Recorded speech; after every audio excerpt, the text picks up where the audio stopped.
अस्सलाम नाज़रीन। मूवीज़ का, टीवी कैरेक्टर्स का काम होता है आपको इंस्पायर करना। रियल लाइफ स्टोरीज़ एथलीट्स की, उनके जर्नीज़ की, स्ट्रगल्स की, उनका मकसद होता है आपको एक ड्रीम देना कि क्या हो सकता है, क्या नहीं हो सकता। ये सब कुछ मीडिया के मेन फ्रेम के थ्रू होना होता है। उन्होंने उसको फंड करना होता है, चलाना होता है, आपने उसका रेवेन्यू देना होता है और ये रिलेशनशिप होता है। रिलेशनशिप इस पे भी बेस्ड होता है कि मीडिया आपसे झूठ नहीं बोलेगा, वो आपको एक एक्चुअल पिक्चर दिखाएगा, मुआशरे को एक आईना दिखाएगा कि वो कहाँ पे खड़ा हुआ है। न्यूज़ स्टोरीज़ का पर्पज़ ये होता है कि वो डीप डाइव करें मुआशरे के इश्यूज़ के अंदर। लेकिन ये जो ड्रीम की पूरी फैक्ट्री है हमारी मीडिया इंडस्ट्री, अगर ये किसी और के लिए काम करना शुरू कर दे तो फिर क्या होगा?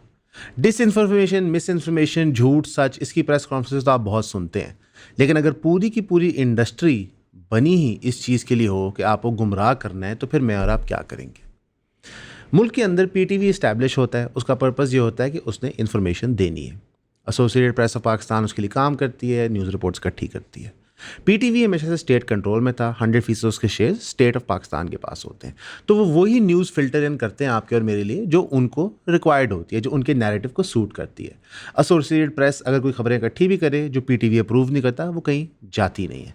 इसके ऊपर कंट्रोल बॉडीज़ बन जाती हैं, जैसे पेमरा और कई सेंसर बोर्ड्स। तो जो इन्फॉर्मेशन मुझे और आपको मिलती है वो क्यूरेटेड होती है। इसलिए आवाम के अंदर मुख्तलिफ अखबारात खुलते हैं और बंद होते हैं जो बहुत ही डिफरेंट सोच रखते हैं, रेवोल्यूशनरी इवन, और ये थ्रू आउट हमारी हिस्ट्री होता रहता है। मुशर्रफ दौर में डिसाइड किया जाता है कि नहीं, ये जो पावर है ये पीटीवी से लेकर हमने प्राइवेट एंटिटीज़ को देनी है, क्योंकि हम चाहते हैं कि अवामुन नास को पता हो मुल्क में क्या हो रहा है। स्टोरी को हर एंगल से कवर किया जाए, financial angle, moral angle, legal angle, और ये सब करने के लिए अवाम को एंटरप्राइज के थ्रू ये मौका मिलना चाहिए। अवाम बड़ी खुश होती है, वो सोचती है कि फाइनली अब हमें हकीकत पता चलना शुरू होगी। लेकिन सोचने पे हम मजबूर होते हैं कि एक डिक्टेटर ऐसा क्यों करेगा? जब किसी जमहूरी ताकत ने पाकिस्तान में ऐसा कभी नहीं किया था, तो डिक्टेटर ही क्यों करेगा? क्योंकि उन्होंने रखा होता है चोर दरवाज़ा। वो चोर दरवाज़ा क्या है? वो ऑलरेडी अंडरस्टैंड करते हैं कि पाकिस्तान की मार्केट के अंदर इतने टीवी चैनल्स फाइनेंशियली सस्टेनेबल नहीं है। आप कोई भी कारोबार करते हैं तो आपने उसकी फिजिबिलिटी निकालनी होती है। क्या मार्केट में डिमांड है, और वो डिमांड मोनेटाइज हो सकती है कि नहीं, और उस तरह कंपनी चल सकती है कि नहीं। मुशर्रफ साहब को पता था कि जितने मर्जी मीडिया चैनल खुल जाएं, वो कभी भी फाइनेंशियली इंडिपेंडेंट नहीं हो सकते, क्योंकि उनका जो मेन बेनिफैक्टर और मेन डोनर है वो होगी पाकिस्तान की गवर्नमेंट। पाकिस्तानी गवर्नमेंट जो पहले पीटीआई के थ्रू प्रोपागेंडा करती थी, उन्होंने वो प्रोपागेंडा जो पहले बाय पीटीवी के थ्रू फ्री होता था, उसको ट्रांसलेट कर दिया प्राइवेट एंटिटीज़ में।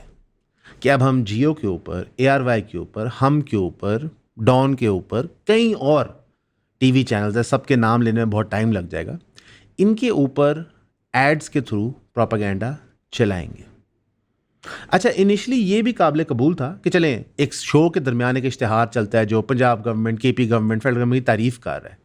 लेकिन फिर आहिस्ता आहिस्ता वो समझदार हो गए। उन्होंने कहा इश्तिहार की बात तो सब चैनल चेंज कर देते हैं, सुनता कोई नहीं है, सब बैठ के हंसते हैं, जोक्स बनाते हैं कि यार क्या सरकार हमें बेवकूफ़ बना रही है। हाँ, कुछ बूढ़े अंकल होते हैं, वो ज़रूर वो बात मान जाते हैं, फिर एक दूसरे को फ़ोन करके बताते हैं देखो कितना कमाल काम गवर्नमेंट ने कर दिया। लेकिन मेजॉरिटी अवाम व नास इसको नहीं मानती। तो सोचते हैं अब क्या करें। वो ये सोचते हैं कि अब हम इन्हीं चैनल्स को थ्रेटन करें कि हम तुम्हारी गवर्नमेंट एडवर्टीजमेंट कम कर देंगे, ख़त्म कर देंगे, और तुम्हारे चैनल हो जाएंगे बंद। तुम लोग अपनी न्यूज़ प्रोग्रामिंग में हमारा प्रोपेगेंडा शामिल हो। फिर आहिस्ता आहिस्ता हमें समझ आता है कि जियो जो न्यूज़ पुश कर रहा है वो किसी पार्टी के लिए कर रहा है, एआरवाई किसी और एंटिटी के लिए कर रहा है, और स्लोली एंड स्टडली चैनलों के धड़े बन जाते हैं। और फिर ये चीज़ रिफ्लेक्ट होती है, जब गवर्नमेंट चेंज होती है तो एडवर्टीजमेंट बजट्स कंप्लीटली चेंज होते हैं। All of a sudden ARY को पैक डाउन कर दिया जाता है, एक गवर्नमेंट और दूसरी गवर्नमेंट उसको पैक अप कर दिया जाता है। ऑल ऑफ अ सडन बोल को इश्तिहारात मिलना शुरू हो जाते हैं, पब्लिक न्यूज़ को मिलना शुरू हो जाते हैं, जो फिर नए चैनल्स थे जिनकी कोई व्यूअरशिप ऑडियंस उस तरह थी नहीं, और बाकी चैनलों में कम कर दिया जाते हैं। एक रिवॉर्ड मैकेनिज्म शुरू हो जाता है। अगर आप सरकार की टाउटी करेंगे, कंपनी को पैसा आएगा, अगर आप नहीं करेंगे तो कंपनी को पैसा नहीं आएगा। अब जो मेन स्ट्रीम जर्नलिस्ट जैसे हामिद मीर साहब, कामरान खान साहब इन चैनल से बैठे होते हैं, वो अपनी तरफ से तो बहुत रेवोल्यूशनरी आइडियाज़ प्रेजेंट कर रहे होते हैं और गवर्नमेंट को अग्रेसिवली अटैक कर रहे होते हैं। लेकिन जो कंपनी के मालकान होते हैं, जो उनके चेकों पे साइन करते हैं, वो तो डिपेंडेंट हैं सरकारी इश्तिहारों पे। तो आहिस्ता आहिस्ता प्रेशर के तहत वो इनको टोन डाउन करते हैं। अगर कोई टोन डाउन होने में मान जाए तो ठीक है, नहीं तो उसको नौकरी से निकाल दो। कई एंकर्स को अपनी नौकरियां छोड़नी पड़ती हैं अपने चैनलों पे जब उन पे प्रेशर आता है। अच्छा, प्रेशर 2 किस्म के होते हैं पाकिस्तान पे। एक तो स्टेट की तरफ से आता है इश्तिहार कम करने का, दूसरा कभी कभार डायरेक्ट प्रेशर भी आ जाता है मिलिट्री इस्टेब्लिशमेंट की तरफ से कि जनाब इस बंदे को चुप करा दो, इस बंदे को उठवा दो। ये बात टीवी शो पे नहीं होगी। लीगल और इलीगल की दुनिया को हम इतना मर्ज कर देते हैं कि अब हमें समझ ही नहीं आता कि ये जो ऑर्डर है ये कहाँ से आ रहा है। पेमरा बैठे बैठे कोई नया रूल लागू कर देगा कि जनाब इस बंदे का नाम टीवी चैनलों पे आप लेंगे तो हम वो नशर बंद कर देंगे। ये सब कुछ हमारी हिस्ट्री में होता रहा है। हाँ, पिछले 3 सालों में इतने वो बेहुदा तरीके से हो रहा है, लाइक ऑन स्टेरॉइड्स हो रहा है कि अब बच्चे बच्चे को पता है कि यार ये सब एक सर्कस है। जब इस मीडिया सर्कस के अंदर सरकार ने फील किया कि हमारा प्रोपेगेंडा काम नहीं कर रहा, तो वो डिजिटल स्पेस पे आ गए। उन्होंने कहा यार तरीके तरीके से ना इन्फ्लुएंसर्स के साथ पॉडकास्ट रखवाओ। ये ट्रेंड खान साहब ने शुरू किया था जब उन्होंने गालबन मुजम्मिल शाह, जुनैद अकरम और तलाहात के साथ पॉडकास्ट की थी, और पॉलिटिकल फिगर्स ने भी करना शुरू कर दिया। और फिर आहिस्ता आहिस्ता जो एक फ्रीयर स्पेस थी सोशल मीडिया की, जहाँ पे मोनेटाइजेशन गवर्नमेंट पे डिपेंडेंट नहीं थी, जैसा हमारी मोनेटाइजेशन गवर्नमेंट पे डिपेंडेंट नहीं है। आप लोग हमें डायरेक्टली पैसे देते हैं सब्सक्रिप्शन के थ्रू, यूट्यूब एल्गोरिथम हमें पे करते हैं और हम पेड पॉडकास्ट करते हैं प्राइवेट कंपनीज के साथ, और वो भी हम बताते हैं कि ये पेड पॉडकास्ट है। इस सब के अंदर एक फ्रीयर मॉडल को कैसे कैप्चर किया जाए, बेहुदा पैसे दो। फॉर एग्जाम्पल, अगर ईऑन की पेड पॉडकास्ट का रेट है लेट्स से 4 लाख रुपए, तो सरकार अगर हमें चीज़ ऑफर करेगी तो वो उसके 2.5 गुना ज़्यादा कर देगी, 10 लाख रुपए। इस तरह लोगों का इम्तिहान लेना शुरू होता है। आप सोच रहे होंगे कि ये आज ये बातें क्यों हो रही हैं, ये क्यों बता रहा है, इसका रेलेवेंस क्या है? इसका रेलेवेंस ये है कि इंसान की जिबिल्लत में है ख्वाब देखना, और प्रोपेगेंडा मशीन की नेचर में है आपको ख्वाब बेचना। इमरान खान को हीरो बनाने में और हीरोगिरी से कम करने में इस मीडिया का पूरा किरदार है, और इन्होंने ये फाइनेंशियल गेन के लिए किया है। मरीम नवाज साहिबा का फर्स्ट ईयर कंप्लीट होता है, अखबारों में 60-60 पेज के सप्लीमेंट लगते हैं, ऐसी ऐसी टैगलाइंस लगती हैं कि इंसान हैरान और परेशान हो जाता है कि पब्लिक बहुत खुश है।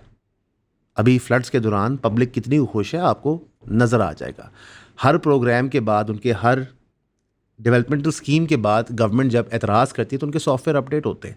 कोई बंदा मोटरसाइकिल पे खड़ा मरीम नवाज साहिबा जब तनकीद करे तो उसको तुन दिया जाता है। तो रियलिटी क्या है कि ख्वाब बेचने की फैक्ट्री आपको अब गुमराह कर रही है, और आपको हम ये एविडेंस के थ्रू दिखाते हैं। सन 2013 से लेके सन 2025 तक का जब हम एक ऑडिट गो थ्रू करते हैं फाइनेंशियल ईयर बाय ईयर, तो हम पैसे का वॉल्यूम देखते हैं।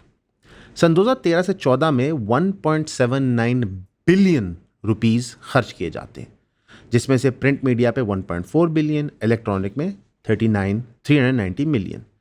14-15 में ये बजट 3.2 बिलियन में पहुंच जाता है, 15-16 के बजट में ये 4.6 से पहुंच जाता है, 16-17 के बजट में ये 6.7 बिलियन में पहुंच जाता है। ये पीएमएलएन की फेडरल गवर्नमेंट 15 अरब 74 करोड़ के इश्तिहारात 2013 से 17 में पीआईडी, प्रेस इंफॉर्मेशन डिपार्टमेंट के थ्रू करती है। ये सिर्फ एक डिपार्टमेंट इसके थ्रू हो रहा है। इसी ड्यूरेशन के दौरान एक और सरकारी डिपार्टमेंट है जिसके थ्रू एडवर्टाइजमेंट की जाती है। उस डिपार्टमेंट का नाम है ministry of information and broadcasting, MOIB। उसी टेन्योर में जहाँ पे पीएमएलएन की गवर्नमेंट ऑलरेडी लगभग आप कह लें 15 अरब रुपया खर्च कर चुकी होती है, तो वो मज़ीद 6 अरब रुपया इसी टेन्योर में इस डिपार्टमेंट के थ्रू खर्च करती है। यानी 15 जमा 6 आप पहुंच गए 21 अरब में। तो 2013 से 17 तक नून लीग गवर्नमेंट सिर्फ 2 डिपार्टमेंट के थ्रू 21 अरब रुपया खर्च करती है। इसमें ISPR जो पैसे खर्च करती है वो शामिल नहीं है, इसके अंदर जो लोकल प्रोविंशियल गवर्नमेंट्स करती हैं वो पैसे शामिल नहीं है। ये सिर्फ फेडरल लेवल पे 2 डिपार्टमेंट कर रहे हैं। वैसे हर सरकारी डिपार्टमेंट का एक ऐड बजट होता था, अब वो सारे add budgets provincial DGPR departments के थ्रू रूट होते हैं। ये पैसे का वॉल्यूम बहुत बेहुदा है। ये वो टाइम है जब नवाशी साहब ताज़े थे, डॉलर बहुत सस्ता है, बिजली बहुत सस्ती है, मुल्क बहुत तरक्की कर रहा है, तो ये जो पैसा खर्च किया जा रहा था ये प्रॉब्ली आज के 50 अरब के इक्विवेलेंट है। इतना तो फ़र्क पड़ गया तब से आज तक। तो आप ये तसव्वुर करें कि 4 साल में 50 अरब रुपया अगर आज खर्च किया जाए तो मीडिया बाय स्पेंड कितना होगा। अब इसके अंदर जो हम देखते हैं कि जो MOIB डिपार्टमेंट ये पैसे खर्च करता है, उसमें टोटल ऑफ 419 कैंपेन लॉन्च होते हैं 4 सालों में। 419 कैंपेन का मतलब है 100 कैंपेन सालाना। 365 दिन है, हर तीसरे चौथे दिन कोई ना कोई इश्तिहारात का कैंपेन शुरू हो रहा होता है। यानी कि आप कोई ऐसा अखबार नहीं पढ़ सकते, कोई चैनल नहीं देख सकते जहाँ पे हर तीसरे दिन सरकार का कोई ना कोई इश्तिहार चल रहा होगा। और बाय द वे ये सिर्फ न्यूज़ पे नहीं करते, ये हम टीवी ड्रामा चैनल पे भी लगाते हैं, स्पोर्ट्स चैनल पे भी लगाते हैं, ताकि कोई भी स्पेक्ट्रम का बंदा हो, मिडिल एज आंटी हो ड्रामे देख रहे हों, यंग बच्चे बच्चियाँ को नया प्ले देख रहे हों, उन सबको ये दिखता है, ताकि बार बार आपको एक चीज़ दिखा के आपके दिमाग में बिठा दी जाए। लेकिन पीएमएलएन से इस दौर में एक गलती हो जाती है। इस दौर में पीटीआई जो है वो सारा का सारा अपना इन्फ्लुएंस और पैसा डिजिटल स्पेस पे खर्च कर रही होती है, और पीएमएलएन गवर्नमेंट हस्बे तौफीक, क्योंकि थोड़ी सी दकियानूसी होती है सोच में, वो सारा का सारा टीवी और प्रिंट पे खर्च कर रही होती है। और यहाँ पे पहली दफ़ा आपको नैरेटिव का कंपटीशन नज़र आता है 13 से लेके 18 की ब्रैकेट में, जहाँ पे सरकार बहुत सारा पैसा लगा रही है नैरेटिव बिल्ड करने में, जो क्लासिकल तरीका था टीवी, लेकिन वो बिल्ड नहीं हो पा रहा। और पीटीआई अपना पैसा इस्तेमाल करके वो नैरेटिव बिल्ड कर रही होती है सोशल मीडिया पे, और वहाँ नैरेटिव बिल्ड हो रहा होता है अवाम उन्नास में, क्योंकि पीटीआई गेस कर लेती है कि यूथ बल्ज है, यूथ का रुझान ज़्यादा डिजिटल स्पेस पे है। आप लोगों की सपोर्ट की वजह से आज हम यहाँ पे हैं। आप लोगों की सपोर्ट की वजह से हम ये कंटेंट बनाते रहते हैं। आप लोगों की सपोर्ट हमें चाहे इनबॉक्स डीएम की मद में है, चाहे वो कमेंट की मद में है, या स्पेशली 3000 रुपये की सब्सक्रिप्शन की मद में है, हमारे काम को बहुत आगे लेके जाती है। हमें किसी प्लेटफॉर्म की तरफ से कोई सपोर्ट नहीं है। आपके सामने हमारा चैनल डिमोनेटाइज हुआ है, एक दफ़ा नहीं 2 दफ़ा, उसकी वजूहत भी हमने आपको बताई हैं। डिमोनेटाइजेशन या फिर किसी की आवाज़ बंद कर देना बहुत गलत है, चाहे वो किसी भी इशू पे बात कर रहा हो। फ्रीडम ऑफ स्पीच के साथ खड़े हैं और हमें 3000 रुपये की सब्सक्रिप्शन प्रोवाइड करें। हमने ऑलरेडी ज़्यादा कंटेंट प्रोड्यूस करना शुरू कर दिया अपने पेड सब्सक्राइबर्स के लिए, और हमारी इवेंचुअली कोशिश होगी कि जो हमारा आधा कंटेंट है वो पेड सब्सक्राइबर्स के लिए ही हो। तो ईऑन फैमिली का पार्ट बने, 3000 रुपये दें, सब्सक्राइब करें। इस मैकेनिज्म को करेक्ट करने के लिए बाय द वे जो अगली पीटीआई की गवर्नमेंट है, उसके बाद पीडीएम 1 और पीडीएम 2 है, वो कम्प्लीटली एड स्पेंड फ्लिप कर देते हैं। जहाँ पे अमूमन 75-80% चंक प्रिंट मीडिया का होता था in terms of electronic TV media, उसको फ्लिप करके 50% पे ले आया जाता है, और सोशल डिजिटल स्पेस पर ज़्यादा पैसे खर्च किए जाते हैं। जो मुजम्मिल शाह साहब ने पॉडकास्ट की थी अभी रिसेंट, मुजम्मिल हसन साहब माज़रत ने पॉडकास्ट की थी मरीम औरंगज़ेब साहिबा के साथ, कई और पॉलिटिशियंस को आप टीवी चैनल्स पे देखते हैं। ये सारी पेड प्रमोशंस होती हैं, हमें भी आती हैं। हम उन्हें कहते हैं आप पैसे मत दें, वैसे आ जाएं, और सरकार कभी भी नहीं आती। हमारे पिछले 2.5 साल के करियर में कई दफ़ा सरकार ने अप्रोच किया है थ्रू पीआर एजेंसीज, उस पर हम बाद में आएंगे, कि जनाब आपके साथ हमने फ़लाँ मिनिस्टर की पॉडकास्ट करानी है, आप क्या चार्ज करेंगे। हम कहते हैं पॉलिटिशियंस को हम पैसे चार्ज नहीं करते, और ये बात सच है, वी डोंट चार्ज पॉलिटिशियंस। आप आएँ प्रोग्राम पे, प्रोग्राम करें और जाएँ। अब इससे ज़्यादा बेहतर एडवर्टाइजमेंट क्या हो सकती है कि एक कंपनी जिसकी रीच है लेट्स से 40,000 की, 30,000 की, वो आपको फ्री स्पेस दे रही है, लेकिन वो रिफ्यूज़ करते हैं इस पर आने के लिए। क्यों? उनको फिक्स्ड मैच खेलना होता है। ये उसकी एक और डाउन साइड है। बेहुदा पैसे दो, फिक्स्ड मैच खेलो, और होपफुली 1000 2,000 करके ऑडियंस को अपनी तरफ कायल करना शुरू करके हमारा नैरेटिव दुरुस्त है। इस सारे दौरान ये जो पैसा खर्च किया जा रहा होता है, पब्लिक का सोचा नहीं जा रहा होता, पर्सनल इमेजरी का सोचा जा रहा होता है। अब इस ड्यूरेशन में 13 और 17 की ड्यूरेशन इतनी क्रिटिकल क्यों है हमारे लिए? बिकॉज 2 कंपीटिंग फोर्सेज हैं जो मैसिव एड स्पेंड कर रही हैं, आवाम को मोटिवेट करने की कोशिश कर रही है, और एक जीत जाती है। 18 में वो गवर्नमेंट फॉर्म करते हैं, उसका नाम है पीटीआई। अभी हम पॉलिटिकल मनूवरिंग की तरफ नहीं आ रहे, हम सिर्फ मनी स्पेंड, मनी ट्रेल को फॉलो करते हुए आपको बता रहे हैं कि हुआ क्या आपके साथ। 2018 में जब पीटीआई गवर्नमेंट आती है तो फिर वो एक तरफा प्रोपेगेंडा स्टार्ट करती है।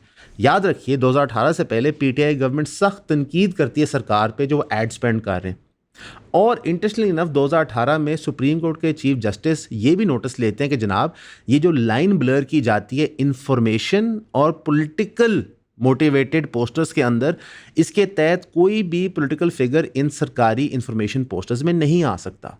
इनफैक्ट शहबाज शरीफ साहब को 5.5 मिलियन रुपीज़ वापस करने का कहा जाता है। हालांकि ये कोई इतनी अमाउंट नहीं होती, वल्लाही वो ये करते हैं कि नहीं करते इसका हमें एविडेंस अभी तक नहीं मिला, सिर्फ हमें ये पता है कि उनसे मांग की गई थी आप वापस करें। तो PTI all of a sudden जब पावर में आती है तो आप तो करते हैं कि जनाब ये तो कम्प्लीटली एड स्पेंडिंग में फ्रीज कर देंगे, और कुछ इकदाम वो करते हैं। जिस तरह for example her TV channel ने सरकारी ऐड का रेट इन्फ्लेट किया हुआ था।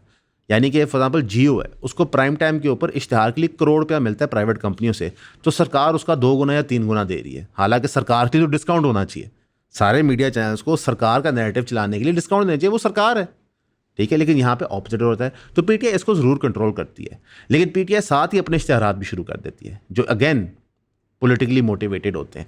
उसमें से एक बड़ा क्लासिक कैंपेन था जिसमें पीटीआई बहुत ट्रोल हुई थी, तकरीबन 100 दिन के लिए ट्रोल होती थी, कि उन्होंने कैंपेन चलाया था कि हम मसरूफ़ हैं, यानी कि हम काम में इतना बिजी हैं। ये उन्होंने ऐड तब चलाया था जब उन पर क्लेम किया जा रहा था कि पीटीआई के लोग मीडिया को फेस नहीं कर रहे उनकी गवर्नमेंट के टेन्योर के दौरान। और ये फेयरली नॉर्मल चीज़ है, जो सरकार होती है वो सिर्फ फ्रेंडली मैच खेलने आती है। आपका कोई मेजर वजीर, कोई मेजर सेक्रेटरी कभी भी मेन स्ट्रीम चैनल्स पे भी आके टॉक शो नहीं खेलेगा, वो फिक्स्ड मैच खेलेगा, क्योंकि गवर्नमेंट ने अपना इमेज बनाना होता है। अब पीटीआई के दौर के दौरान हम एक सिग्निफिकेंट डिक्रीज ज़रूर देखते हैं एड स्पेंड के ऊपर, वो पीएमएलएन वाले नंबर्स नहीं हो पाते। उसकी वजह यह है कि पीटीआई ने जो डिजिटल स्पेस में 13 से लेकर 17 तक इन्वेस्टमेंट की थी वो अभी भी काम कर रही है और ऑलमोस्ट फ्री काम कर रही है।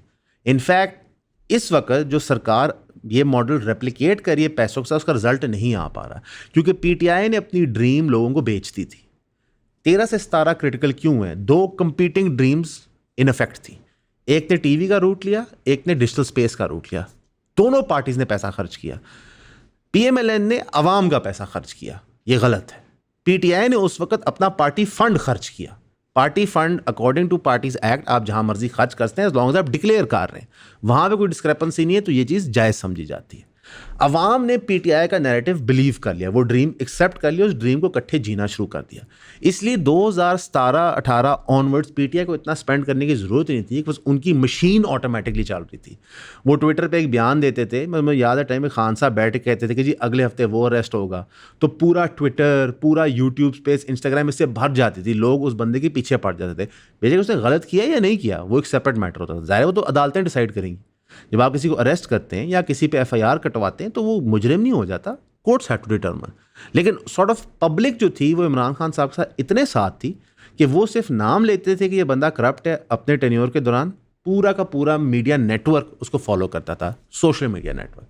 तो वो चीज़ें लोगों के दिमाग में इंग्रेन होगी, पक्की होगी।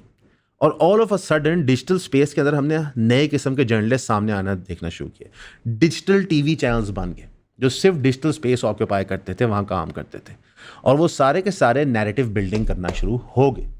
यानी कि वो स्पेस जिसने क्लासिक टीवी को डिफीट करना था, उसके प्रोपेगेंडा की वजह से वो भी प्रोपेगेंडा करना शुरू होगी। तो हमें सच कौन बता रहा है? अच्छा, अभी बाय द वे ये स्टोरी और स्केरी होती जाएगी, आपको समझाते हैं कैसे।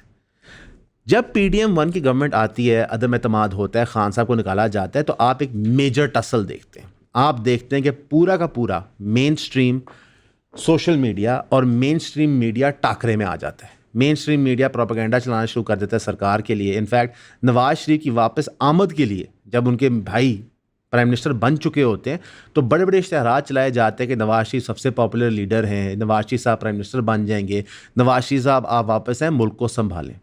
ठीक है, लेकिन ये काम नहीं करता, अवाम उन्नास इसको बिलीव नहीं करती। इसलिए PDM-1 आप हैरान और परेशान होंगे अपने 1 साल ऑफ गवर्नमेंट के अंदर, क्योंकि उन्होंने 1 साल ऑफ गवर्नमेंट किया था, फिर इंटरम आ गई थी। 9 अरब 61 करोड़ रुपया खर्च करती है एडवर्टीजमेंट्स के अंदर, जिसमें ministry of information and broadcasting में 6 बिलियन खर्च किया जाता है और फेडरल गवर्नमेंट और अदर डिपार्टमेंट्स इनडायरेक्टली 3.47 बिलियन खर्च करते हैं। इसमें 50% एक्सपेंडिचर इलेक्ट्रॉनिक मीडिया यानी टीवी रेडियो 4.79 बिलियन किया जाता है और डिजिटल स्पेस को पहली दफ़ा 1.23 अरब मिलता है। लेकिन ये 1.23 अरब का अफेक्ट कोई नहीं आता। जितने टीवी चैनल्स रो पिट रहे थे इमरान खान के दौर के दौरान कि जनाब हमारे इशारात गलत कट करें, हमें स्टाफ ले ऑफ करना है, ऑल ऑफ अ सडन वो स्टाफ दोबारा हायर करना शुरू कर देते हैं।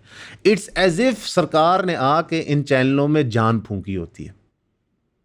बिजनेस मॉडल में से किसी का नहीं है मेरे ख्याल है, माँ सवाए चंद चैनल, जैसे मेरे ख्याल से जियो होगा जिसका बिजनेस मॉडल सस्टेनेबल है, और हम होगा अपने ड्रामा नेटवर्क्स के थ्रू, उनका सस्टेनेबल है। बाइक किसी का सस्टेनेबल नहीं है। हाँ, कुछ चैनल से समा जो अलीम खान साहब ओन करते हैं, वो इतना पैसा उनको फ़र्क ही नहीं पड़ता, वो चैनल चला सकते हैं, लेकिन समा भी सरकारी इश्तिहार लेता है। ज़ाहिर है कोई भी लॉस तो कमाना नहीं चाहता ना, बार बार जेब से पैसे आपका जितने मर्जी हो देते हुए हर किसी को तकलीफ ज़रूर होती है। तो ये सारे चैनल्स को दोबारा इश्तिहारात मिलना शुरू होती हैं, दोबारा सरकार के फेवर में बातें करना शुरू करते हैं। लेकिन इस टेन्योर के दौरान इतना पैसा खर्च किया जाता है कि पहली दफ़ा अवामुन नास कहती है ये हो क्या रहा है, और ये सारा का सारा प्रोपेगेंडा नैरेटिव फेल कर जाता है। PDM-1 के बाद जब PDM-2 सरकार में आती है तो वो नए रिकॉर्ड कायम करना शुरू करती है। ये जो करंट गवर्नमेंट है जब ये पावर में आती है तो ये इंटरेस्टिंगली इनफ 2024 के बाद से एक स्पेंडिंग स्प्लर्ज पे जाती है। सिर्फ पंजाब के DGPR ने रफली 16 अरब रुपया एक फिस्कल ईयर में खर्च किया होता है, जिससे मेजॉरिटी पैसा हॉर्स एंड कैटल शो पे जाता है। बाय द वे, ये उस मुल्क में हॉर्स एंड कैटल शो हो रहा था जिससे ना कोई इन्वेस्टमेंट आती है, हाँ टूरिज्म फर्जी तौर पे इंक्रीज हो जाती है लोकल, कि चलो शहर के बाहर से लोग वो देखने आ जाते हैं। जब गवर्नमेंट के पास किसानों को देने के पैसे नहीं थे, यूरिया सस्ता करने के पैसे नहीं थे, बेसिक हेल्थ सर्विसेज नहीं मिल रही थी, जो अभी एक्सपोज हो रहा है हमारा सिस्टम बारिशों की वजह से, ये प्रॉब्लम पिछले साल भी एग्जिस्ट करता था। तो जब हमने मेजॉरिटी पैसा हॉर्स एंड कैटल शो पे लगाया था, तो वो अगर हम शहरों पे लगा देते तो क्या ही बात होनी थी। पर हमने 16 अरब रुपया खर्च किया, उसके अंदर ये सारी चीज़ें हुई थी। सो मच सो कि मरीम नवाज़ का एक सप्लीमेंट छपा था जहाँ पे कहा गया था कि पहला कैंसर अस्पताल पंजाब का इफ्तिताह हो रहा है, as if Shaukat Khanum exist नहीं करता। अच्छा, इंटरेस्टिंगली इनफ, ये जो नया कैंसर अस्पताल बन रहा है ना, ये प्रॉब्ली 5 किलोमीटर के रेडियस के अंदर है शौकत खानम से। तो आप ये भी नहीं कहते सानू पता नहीं सी शौकत खानम खड़ा है। लेकिन इस तरह का ब्लेटेंट प्रोपेगेंडा अगेन काम नहीं करता। फिर सरकार क्या करे जब वो इतने बिलियंस खर्च करे और प्रोपेगेंडा नहीं हो रहा? सरकार ने फिर एक नया फार्मूला ईजाद किया। मिसाल के तौर पे हम एक स्टोरी कर रहे हैं XYZ के ऊपर, उसमें हम क्रिटिक कर रहे हैं गवर्नमेंट की, उनको बता रहे हैं ये गलत किया, ये गलत किया, ये गलत किया, लेकिन ये चीज़ हमने ठीक कर दी बीच में, सरकार ने ये काम अच्छा किया। सरकार ने न्यूज़ प्लेसमेंट स्टार्ट कर दी कि यार आप 10 स्टोरियाँ हमारे खिलाफ चलाएं, लेकिन इस पॉइंट पे ये स्टोरी हमारे फेवर में चलाएं, ताकि अवाम को आहिस्ता आहिस्ता आहिस्ता आहिस्ता चीज़ हज़म कराई जाए। अब यहाँ पे आप पूछेंगे यार इवन आप भी तो सरकारी कोई कामों की तारीफ़ करते हो, तो आपने भी पैसे पकड़े हैं। इसका असली जवाब है यू विल नेवर नो, आपको कभी पता नहीं चलेगा। मैं आपको जितना मर्जी कहूँ कि नहीं पकड़े, कुरान पे हल्फ दे दूँ कि नहीं पकड़े, आपको नहीं पता चलेगा। और सरकार ने वो चीज़ सक्सेसफुली अचीव कर ली जो हर प्रोपेगेंडा टीम की ख्वाहिश होती है, कि सच और झूठ की लाइन इतनी ब्लर कर दो, रियल क्या है क्या नहीं है, कि अवाम कन्फ्यूजन में रहे, हर वक्त समझना है क्या हो रहा है। आज जब 2025 में हम ये वीडियो रिकॉर्ड कर रहे हैं, आपको कोई भी बात कोई भी बंदा सुनाता है, आप सोशल मीडिया पे देखते हैं, उसकी ज़ाती तहकीक के बगैर आप उसको मान नहीं सकते, बिकॉज इतना डाउट क्रिएट कर दिया गया है। ये वो अचीवमेंट है जो सरकार चाहती थी, ये वो गेम है जो मुशर्रफ साहब ने इन्विजन की थी कि हम मीडिया चैनल्स बना के ये करेंगे, कि तरीके से लोगों को अपनी तरफ कायल करेंगे, अपनी थोड़ी सी जिल्लत बर्दाश्त करके, थोड़ी सी उनकी लेकिन असल में सारी हमारी। और अब गवर्नमेंट ने वो अचीव कर लिया। आपने देखा कि जब PTI अंदर गई तो इमरान खान साहब के जो फेवर में यूट्यूबर्स बात करते थे, जर्नलिस्ट बात करते थे, वो इतने पोलराइज कर दिए गए कि उनकी कुछ बातें absurd वाकई होगी। जो कंटिन्यूस डेट्स दे रहे थे इमरान खान साहब की रिलीज़ की, जो वो बताते थे कि अब खान साहब ने ये मास्टर स्ट्रोक कर दिया, वो मास्टर स्ट्रोक कर दिया, फ़ौज अब उनके सामने गिर गई है, नून लीग गवर्नमेंट गिर गई है, उन्होंने अपनी क्रेडिबिलिटी खुद डाउन की।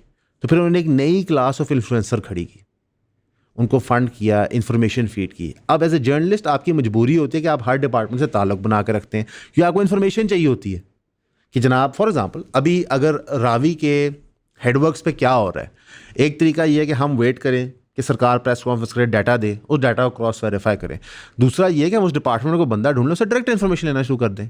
अब ये जो बड़े एंकर्स हैं, जैसा मंसूर अली खान साहब हैं, इमरान रियाज खान साहब हैं, आपके साबिर शाकिर साहब हैं, मुनीफ फारूक साहब हैं, कई और बड़े बड़े एंकर्स हैं जिनके अपने यूट्यूब चैनल्स भी हैं और TV पे भी काम करते हैं।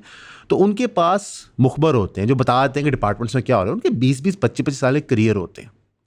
तो ये close relationship with the government जो होता है, ये सबकी मजबूरी बन जाता है और इसी का एडवांटेज लिया जाता है। अभी जिस तरह मरीम नवाज़ साहिबा गई हुई थी टूर पे, उन्होंने मुख्तलिफ ममालिक विज़िट किए जहाँ पे बहुत सारी तनकीद बनी उनकी कि जनाब आपने जो है अपनी फैमिली मेम्बर्स क्यों साथ लेके गए हुए हैं। मेरा असली सवाल बनता है कि ये मीडिया रिपोर्टर साथ क्यों गए हुए थे। चलो फैमिली मेम्बर तो बाद में आते हैं ना, वो लोग इतने अमीर हैं कि अपने पैसे दे सकते हैं। मसाल तो अब जी करोड़ रुपया सरकार का लग गया, 2 लग गया, 3 लग गया, वो सुबह चेक काटेंगे दे देंगे। ये जो मीडिया पर्सनल साथ गए थे, ये किस चीज़ के लिए गए थे? इनके पैसे हम क्यों दे रहे हैं? ये इसी गेम के पीछे सारे भाग रहे होते हैं कि जनाब किसी तरह हम इस ऑन्टराज में आ जाएं, हमारे फॉरेन टूर हो जाएं, हमें मेडल मिल जाए। तो इस गेम के अंदर पर्सनल ग्रोथ के चक्कर में ये लोग इंफॉर्मेशन आपको जो दे रहे होते हैं उसमें बारीक बारीक वारदातें होती हैं। इमरान रियाज खान ने कई महीने पहले ये लाइन देना शुरू की कि बारीक वारदात डल रही है, बारीक वारदात डल रही है, बारीक वारदात डल रही है।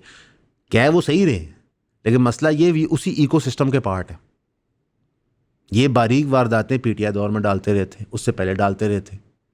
जब इनको एक्सेस मिलता था मिलिट्री ऑपरेशनल एरियाज़ के अंदर, तो क्या ये वसूख से बता सकते हैं कि ये फ्री एंड फेयर रिपोर्टिंग करते थे?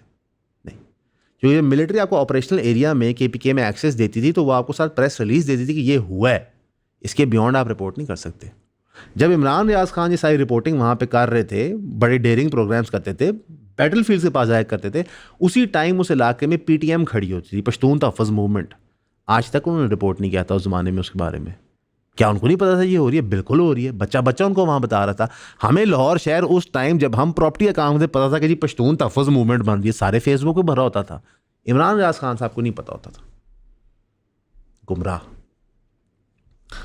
अब आपको थोड़ा सा हम एक ब्रेकडाउन देते हैं कि ये चैनलों को कितने पैसे मिलते हैं। जो बड़े बड़े चैनल नहीं है, जो बड़े बड़े अवार्ड्स कराते हैं, एक दूसरे को पैट ऑन द बैक करते हैं, बड़े बड़े एंकर जर्नलिस्ट बने होते हैं, तो इनकी असलियतें हम आपको आज इंशाल्लाह बेनकाब करते हैं। मार्च 2024 से जून 2025 तक 10 अरब रुपया की पेड एडवर्टीजमेंट हुई। इलेक्ट्रॉनिक मीडिया टीवी चैनल के पेड ऐड 6.87 बिलियन, जिसमें से 64 करोड़ 80 लाख रुपया जियो को गया एक साल का। कितना? 64 करोड़ जियो को गया। पूरे के पूरे का जियो मैकेनिज्म इस पैसे के सर पे चलता है, इसी में से उनका प्रॉफिट निकलता है। बाकी सब कुछ फ्री है। जो प्राइवेट कंपनी ने इश्तिहार दे दिए, जो जियो टेलीफिल्म्स की इनकम होगी अगर वो सिनेमा में रिलीज़ हुई हैं, जो इनके यूट्यूब चैनल्स की अर्निंग्स होती हैं। ARY न्यूज़ को 44 करोड़ रुपीज़ के, दुनिया न्यूज़ को 40 करोड़ रुपीज़ के, PTV न्यूज़ को 39 करोड़ रुपीज़ के। अच्छा, ये होनी TRP के बनस्बत चाहिए, हालांकि TRP एक फ्लॉड सिस्टम है, वो कई दफ़ा बताया, लेकिन TRP की रैंकिंग्स को देखने के बावजूद ये नवाजा जाता है। समा न्यूज़ को 38 करोड़ 50 लाख रुपए की, अलीम खान साहब का channel, billionaire, very rich man. वो हर साल अगर सरकार को 40 करोड़ दे, उनको कोई फ़र्क नहीं पड़ता, लेकिन उन्होंने सरकार से 40 करोड़ रुपया तकरीबन लिया हर साल। ऑल्सो इश्तिहारात मिले Express News, Hum News, Dawn News, channel 24, Bol News, Ek News, PNN, Aaj News, ATV, Ab Tak, public TV, 92 News, GNN, New News, 365 News, इन सबको पैसे मिले।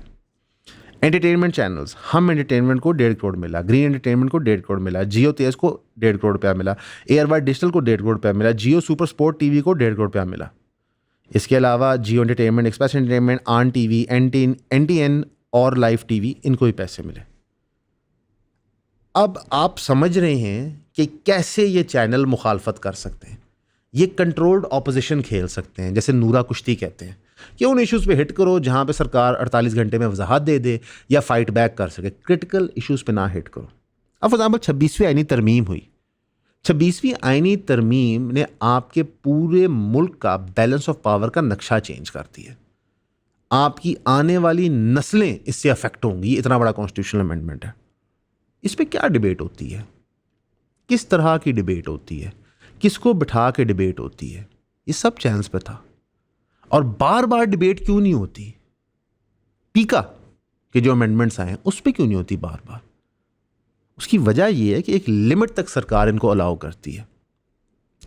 अगर आप न्यूज़पेपर्स पे आ जाएं तो इसी ड्यूरेशन के दौरान 3.9 अरब यानी 4 अरब रुपया न्यूज़पेपर्स को दिया गया। जंग को 43 करोड़ दिया गया। आप मुझे बताएं, जंग अखबार पढ़ता कौन है? इसकी सर्कुलेशन कितनी है बताएं? नॉन एग्जिस्टेंट है। फेवर दिया जा रहा है। एक्सप्रेस को 30 करोड़, दुनिया को 25 करोड़, यानी कि दुनिया TV को एक तरफ आपने दिया 40 करोड़, इधर दिया 25 करोड़। तो आपने दुनिया एज एन एंटरप्राइज को एक फिस्कल ईयर के अंदर तकरीबन 40 जमा 2 20 70 करोड़ रुपया दिया। For what? किस चीज़ के लिए? What cutting edge news programming are they doing? We don't know, और ना ही कोई बताने को तैयार है। औसाफ अखबार को 19 करोड़ दिया, नवाए वक्त को 15 करोड़ दिया, खबरें को 60 लाख रुपया दिया। फिर 92 न्यूज़ प्रिंट एडिशन, आज, Asas, Mashriq, Nai Roshni, National Courier, News Affair, Pakistan Bulletin, Pakistani, the Occasion, Tijarati Rahbar, Andalus Times, Yaran, Sarzameen. मैंने तो इन अखबारों के नाम भी नहीं सुने यार। ठीक है, इनको भी पैसे दिए। फिर आपने इंग्लिश लैंग्वेज पब्लिकेशन को दिया। कितने लोग पाकिस्तान में इंग्लिश लैंग्वेज की पब्लिकेशन पढ़ते हैं मुझे को बता दें। एक्सप्रेस ट्रिब्यून को आपने 18 करोड़ रुपया दिया, डॉन को 14 करोड़ दिया, बिजनेस रिपोर्ट को 13 करोड़ दिया, नेशन को 5.5 करोड़ दिया, पाकिस्तान ऑब्जर्वर को 4 करोड़ 80 लाख दिया, plus various regional and national English titles, इनको आपने पैसे दिए। अब ये क्या है? केपीके के अंदर एक बंदा लोगों की चीज़ें और सामान और जान बचाते हुए दरिया में शहीद हो जाता है, उसको आप क्या दे देंगे? 50 लाख करोड़, 5 करोड़, 10 करोड़? इतने तो आप इन फरलू अखबारों को सालाना पैसे देते हैं, 18-18 करोड़ रुपया। 18 करोड़ तकसीम करें ना 12 से, तो महीने का आपका कितना बन गया सलमान भाई? 1.2 1.1 करोड़ पीस बन गया। अन्य वाह पैसे बांट रहे हैं, सिर्फ आपने नैरेटिव अपनी तरफ खींचना होता है। फिर कुछ ऐसी पेमेंटें आपने की जिसकी कुछ सेंस ही नहीं बनती थी। अखबर नौ को आपने 5,000 रुपये दिए, इत्तेफाक राय को आपने 5,000 रुपये दिए, इसार को आपने 6,000 रुपये दिए हुए। अब मेरा ये सवाल है कि इन्होंने आपसे ये चेक रिसीव किए? लाइक मुझे को 5,000 का चेक देना, मैं फ्रेम करके लगवा लूँगा। ये कौन सी न्यूज़ पब्लिकेशन थी जो 5,000 रुपये आपसे ले? आपने दिए, ठीक है, अच्छी बात है। अब मसला ये है कि हमें प्रोटेक्ट किसने करना है? हमें ट्रूथ कौन लाएगा? द आंसर इज कोई भी नहीं। एट दिस पॉइंट हम उस जगह आगे खड़े हो गए कि हमें सच कोई नहीं बताएगा। हमें हमेशा वर्जन ऑफ अ ट्रूथ दी जाएगी जो हमारे लिए डाइजेस्टेबल हो, जो नैरेटिव सूटेबल हो, और ये न्यू रियलिटी है, न्यू नॉर्मल है। टकर कार्लसन एक अमेरिकन होस्ट हैं जो इंडिपेंडेंट ऑफ शोज़ कर रहे हैं। लोग उनको बड़ा मानते हैं कि जनाब ये बड़ा अच्छा काम कर रहे हैं, लेकिन निक फुएंटेज और लोग जब उनकी तनकीद करते हैं तो वो क्लियरली बताते हैं कि जनाब ये CIA का एक ऑप है। हर चीज़, हर फैसेट ऑफ इंफॉर्मेशन को ऑप्ट हो गया। एक और मिसाल से आपको समझाते हैं। मार्जरीन सारी उम्र में बताया गया कि बटर से बेहतर है, हेल्दियर है। अब रिवर्स बताया जा रहा है कि नहीं यार, गलती होगी साढ़े को। 30 साल हमने कौम को मार्जिन खिलाया, बटर असल में बेहतर है। आपने कभी दूध का ऐड देखा है जो पैकेटेड मिल्क होता है? वो बताते हैं कि कैसे खुले मिल्क से बेहतर है। बस कोई दीन मान नहीं है, और इस इकोसिस्टम में हम एग्जिस्ट कर रहे होते हैं। जो एसोसिएटेड प्रेस ऑफ पाकिस्तान थी, उसके ऊपर ऑडिट रिपोर्ट की फाइंडिंग्स क्या थी? अब ये वो है जो जिम्मेदार हैं खबरें इकट्ठे करने के लिए। This is the biggest news gathering organisation mechanism in Pakistan. इनके बगैर कोई नहीं चल सकता। इनकी 2023-24 की ऑडिट रिपोर्ट के अंदर क्या है, ज़रा आपको सामने रखते हैं। Irregular procurement of equipment 20 crore की। Undue favour in procurement of IT equipment, यानी कि IT इक्विपमेंट जिससे खरीदा गया वो शायद स्पेक्स पे उतरता नहीं था, 19 करोड़ रुपये। Irregular and unauthorised award of contract of pre fabricated studio, यानी स्टूडियोज़ के जो छत वगैरह बनते हैं, ये सेट्स बनते हैं, इनके लिए 11 करोड़ रुपये। Irregular empanelment of private hospitals resulting in irregular expenditure, 15 crore रुपये। Non deposit of income tax, यानी कि इन्होंने टैक्स नहीं दिया, 3 करोड़ 17 लाख रुपये। Unauthorization continuation of service defaulter clients, 50 news agency जो डिफ़ॉल्ट कर चुकी थी उनको फिर भी सर्विस दी जा रही थी। ये 2 करोड़ 80 लाख रुपये इन्होंने रिकवर करना था जो नहीं किया गया था। Loss due to non recovery of pay and allowance of the employees dismiss from providing fake D certificates, 2 crore 23 lakh रुपया एम्प्लॉइज से रिकवर करना था जिन्होंने फर्जी सर्टिफिकेट्स बना के नौकरियां कर रहे थे। एडवांस जो एम्प्लॉइज़ को दिया था जो रिकवर होना था वो 1 करोड़ 70 लाख था। Subscription from as income from defaulters, यानी जिन लोगों ने सब्सक्रिप्शन लेकर डिफ़ॉल्ट की हुई थी इस ऑर्गेनाइजेशन की, उसका 1 करोड़ 61 लाख रुपया इन्होंने रिसीव करना था। Irregular appointment without advertisement as reporter, 70 lakh रुपया, यानी कि इश्तिहार नहीं लगाया था और रिपोर्टर रख लिया था, ये इलीगल होता है। Irregular appointment of chartered accountant firm without approval of the auditor general of Pakistan and open competition, यानी कि एक अकाउंटेंसी फर्म रखा अपना ऑडिट करने के लिए जिसका भांडा बाद में इन्होंने फोड़ा, उसको 25 लाख दिए हुए थे। Irregular promotion without fulfilling the required length of service, 23 lakh रुपये दिए हुए। Irregular contract appointment after superannuation, 21 lakh रुपया इस मद में खर्च किया हुआ था। Embezzlement of corporation fund 13 crore. Fraudulent transfer of funds from assigned account to current account तकरीबन 9 लाख रुपये। Unauthorize transfer of funds from pension account to current account contributory provident fund account 15 crore. इस तरह कर करू के ना अरबों में बात चली गई थी। ये उस इदारे का है जिसने बाद में खबरें इकट्ठी करनी है, यहाँ पे कितनी करप्शन हो रही है आपके सामने। फिर PTV, जिसकी वजह से ये सब कुछ वजूद में आया कि PTV अपना काम नहीं कर पाता है। इसी ऑडिट रिपोर्ट 23-24 ने, ऑडिटर जनरल ऑफ पाकिस्तान है, इन्होंने फाइंड किया कि PTV हैवी रिलायंस करता है TV लाइसेंस फ़ी पे ऑफ 6.212 बिलियन रुपीज़। ये जो हम अपने बिलों में नहीं देते थे PTV लाइसेंस फ़ी, इससे बगैर PTV चल नहीं सकता। डिस्पाइट 4000 की वर्कफोर्स, 4000 की वर्कफोर्स होने के बावजूद PTV खबरें नहीं कवर कर सकता। पीटीवी आपको इन्फॉर्मेशन ही दे सकता जो सच्चाई पे मबनी हो पूरे पाकिस्तान की, ताकि आप उसको देखें। अगर वो सच रिपोर्ट करेंगे तो आप चैनल देखेंगे, सबसे बड़ी वर्कफोर्स उनके पास है। लेकिन क्योंकि सरकार उसको अपना काम नहीं करने देती तो उसका रेवेन्यू गिर गया। फिर पीटीवी के अंदर एक तरीका बन गया है कि जो सहाफ़ी का करियर थक गया है लेकिन सरकार के बड़ा वफादार है, उसको वहाँ नौकरियाँ दे दो। मसलन एक खातून को रखा जाता है 5 महीने पहले, उसको फायर किया जाता है कि उसकी परफॉर्मेंस ठीक है 2019 में, उसको दोबारा रिहायर किया जाता है जो इरेगुलर अपॉइंटमेंट है।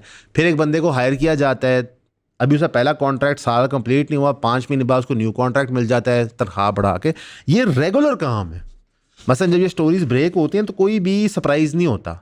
ये पूरे के पूरे पीटीवी का ऐसा ही काम चल रहा है। और पीटीवी की इनएफिशिएंसी कितनी है सरकारी अपॉइंट बंदों की। हर साल पीटीवी लाइसेंस, हर साल नहीं, हर वर्ल्ड कप में पीटीवी फीफा का लाइसेंस लेता था, आपको दिखाएगा। ये मेजर एड रेवेन्यू होता था, पूरा पाकिस्तान बैठ के देखता था, क्रेजी स्पॉन्सर्स पीटीवी को मिलते थे। पीटीवी ने अपनी सुस्ती में, लैक ऑफ इंटरेस्ट शो करने में, ईमेल का जवाब टाइमली ना देने के लिए ये राइट्स एआरवाई को लूज़ कर दिए। यानी कि वो सारा पैसा एआरवाई ने कमाया। हम नहीं कहते कि मिले में, क्योंकि पीका लग जाएगा। लेकिन या ये इतने नाअहल हैं कि इनको नौकरी पे नहीं होना चाहिए, या फिर इन्होंने दानिस्ता तौर पे एआरवाई को ये चीज़ लेने दी। अब जितने बड़े बड़े ये मीडिया चैनल हैं, बड़े बड़े सोशल मीडिया चैनल्स हैं, ये सारे पैसे ले रहे हैं। इसकी एक और मिसाल दे देते हैं। ये जो पापराजी पेजेस होते हैं, बड़ी बड़ी फॉलोइंग होती है, 9 लाख 10 लाख, ये पैसे लेते हैं सर। अगर आप इनको 3-4 लाख रुपए दें तो आपका प्रोपेगेंडा चला देंगे। मैं प्राइवेट पार्टियों की बात कर रहा हूँ, इनको सरकार ही पैसे देती है प्रोपेगेंडा चलाने के लिए। इतने प्रोपेगेंडा के अंदर आपको सच कहाँ पता चलेगा? मैं कतन नहीं कहता हमारे चैनल में पता चलेगा। मैंने आपको मिसाल ही हमारे चैनल की दी थी कि यार लाइन इतनी ब्लर हो चुकी है कि आपको नहीं पता चल सकता। आज के दौर में सिटीज़न जर्नलिज्म ज़रूरी है, ये आपका फ़र्ज़ है। नहीं करेंगे ये लोग आपको गुमराह कर देंगे। मैंने जो बात बोली है उसकी लिस्टिंग्स हम प्रोवाइड करेंगे, आप क्रॉस वेरीफाई करें। हमने एक दफ़ा एक वीडियो बनाई थी जहाँ पे हमने एक कंपनी थी जो फ्रॉड में इन्वॉल्व नहीं थी, उसको मनसूख कर दिया था। उसमें आप लोगों ने करेक्ट किया था, फिर हमने उस कंपनी से माफ़ी मांगी थी। सरकार ये रिलेशनशिप नहीं चाहती कि हम न्यूज़ दें, आप उसको करेक्ट करें, बताएं कहाँ हमसे गलती हुई है। वो चाहती है कि हम न्यूज़ दें, सरकार से पैसा लें, प्रोपेगेंडा करें और आपको गुमराह करें। हमारी आज रिक्वेस्ट है हमारी सारी ऑडियंस से, और आप जिन जिन लोगों को ये वीडियो दिखाएंगे, कि आपने हमें सिराते मुस्तकीम पर रखना है। अब वो ज़माना चला गया कि जो न्यूज़ एजेंसी थी उन्होंने आपको सिराते मुस्तकीम पे लेकर जाना था। अब ऑडियंस ने अपनी न्यूज़ एजेंसी को, अपने मन पसंदीदा कमेंटेटर को, कोई भी हो, उसको सिराते मुस्तकीम पर रखना है। क्योंकि अगर आप ये काम नहीं करेंगे तो मार्केट में सच कभी भी नहीं आ सकेगा। हमेशा की तरह आपका सुनने का शुक्रिया।